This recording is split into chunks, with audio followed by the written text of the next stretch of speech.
Assalamualaikum warahmatullahi wabarakatuh. Pada kesempatan ini izinkan kami dari kelompok 4 untuk memaparkan hasil analisis kami mengenai isu korupsi.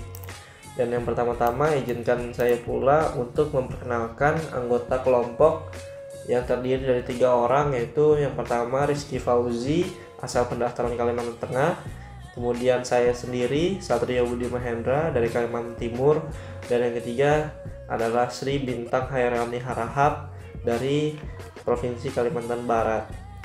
Tanpa membuang banyak waktu lagi, langsung saja menuju ke slide selanjutnya, yaitu daftar isi.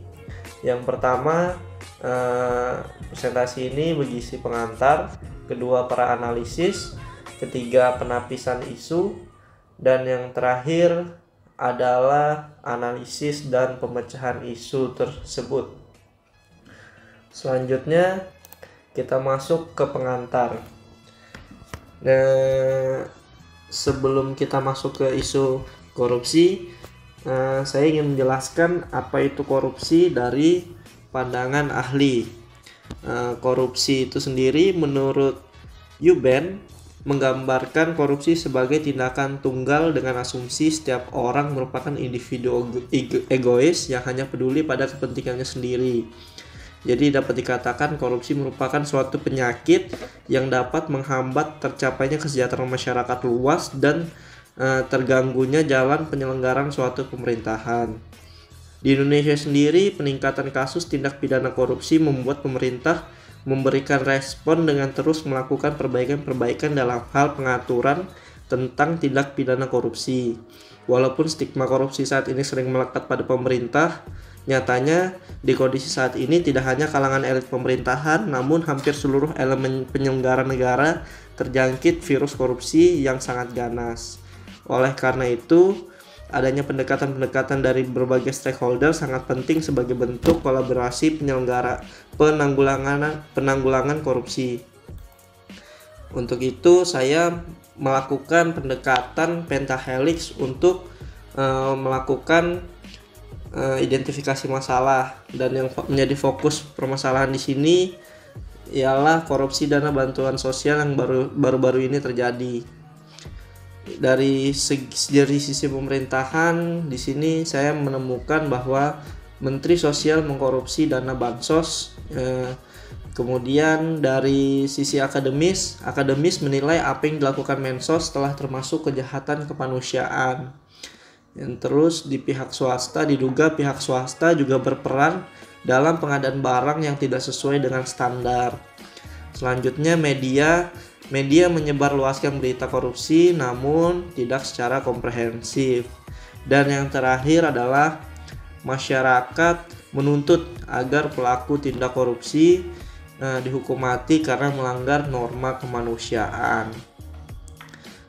Itu tadi identifikasi masalah yang kami rangkum menggunakan metode pentahelix. Selanjutnya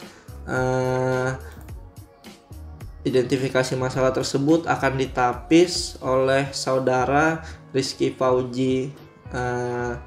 Langsung saja Rizky Fauzi, dipersilahkan. Makasih buat Satrio buat kesempatan yang diberikan. Di sini saya akan melanjutkan materi yang dibahas Satrio sebelumnya, yaitu isu korupsi dana bantuan sosial. Pada bagian ini, saya akan menyampaikan tentang penapisan isu menggunakan metode APKL. Seperti yang kita tahu, dengan metode ini, kita bisa menentukan mana isu yang menjadi prioritas untuk mendapatkan perhatian atau penanganan agar isu atau masalah ini tidak berkembang menjadi lebih parah lagi.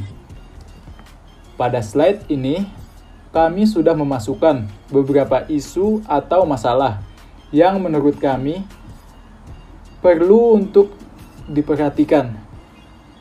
Bisa dilihat pada tabel.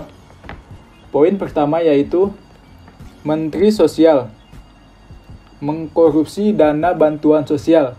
Dalam hal ini, fokus dari masyarakat adalah Menteri Sosial Juliari Batubara yang melakukan tindak pidana korupsi.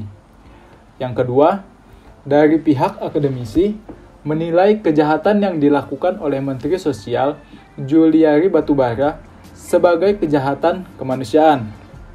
Yang ketiga, pihak swasta atau pihak ketiga ikut berperan dalam kasus ini. Yang keempat, media menyebarluaskan berita korupsi namun tidak secara komprehensif. Dan yang kelima, masyarakat menuntut agar pelaku korupsi mendapatkan hukuman mati atas kejahatan yang telah dilakukan. Dari kelima isu tersebut, kami telah melakukan penilaian dengan metode APKL, dengan hasil seperti yang terlihat pada tabel. Poin pertama memenuhi kriteria dari APKL itu. Alasannya, yaitu karena dalam kasus korupsi ini, yang menjadi perhatian utama masyarakat adalah Menteri Sosial yang melakukan korupsi, yang menurut masyarakat, di tengah pandemi COVID-19 ini, begitu banyak rakyat yang kesusahan dan hilang pekerjaan, seperti di PHK ataupun bangkrut usahanya dan yang lain-lain. Sementara, seorang Menteri Sosial yang seharusnya berperan untuk mensejahterakan rakyat, malah ingin mengambil keuntungan untuk dirinya pribadi. Jadi, menurut kami, isu ini perlu untuk mendapatkan perhatian lebih lanjut. Sekian dari saya. Selanjutnya akan dilanjutkan oleh rekan saya, Bintang. Terima kasih. Baik, terima kasih Rizky Fauzi. Di sini saya akan memaparkan beberapa alternatif yang sudah kelompok kami sepakati. Yang pertama adalah perlunya pendampingan lembaga hukum dalam penyaluran dana bansos dari pemerintah kepada masyarakat. Pendampingan itu untuk menjamin akuntabilitas penyaluran di tengah upaya percepatan yang dilakukan oleh pemerintah.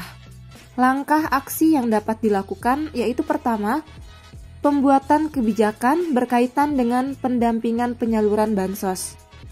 Kemudian, pembentukan satuan kerja pendamping penyaluran bansos, dan yang ketiga atau yang terakhir adalah penerapan dari kebijakan tersebut untuk mencapai hasil pemerintah yang bebas dari korupsi dan taat akan hukum. Pihak-pihak di sini yang terkait adalah KPK, BPKP, dan juga Kejaksaan. Alternatif selanjutnya yaitu mekanisme penyaluran dana bansos dibuat lebih transparan, sehingga permasalahan akan lebih mudah diselesaikan. Langkah aksi yang dapat dilakukan adalah yang pertama, penyiapan kebijakan. Yang kedua, pembuatan aplikasi penyaluran bansos. Yang ketiga, sosialisasi mengenai aplikasi penyaluran bansos agar masyarakat dapat mengakses aplikasi tersebut. Hasil yang akan dicapai adalah masyarakat dapat mengetahui dan mengakses dana bansos yang akan diterima.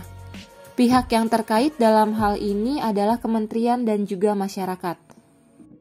Kemudian alternatif yang terakhir adalah menyederhanakan prosedur penyaluran dana bansos tanpa mengurangi akuntabilitas sehingga pelaksanaan di lapangan bisa lebih fleksibel.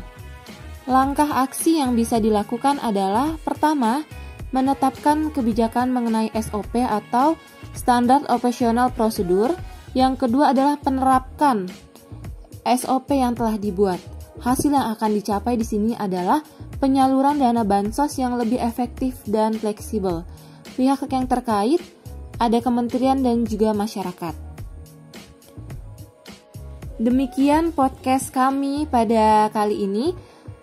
Mohon maaf jikalau ada kekurangan. Terima kasih sudah mendengarkan dan sampai jumpa di podcast selanjutnya.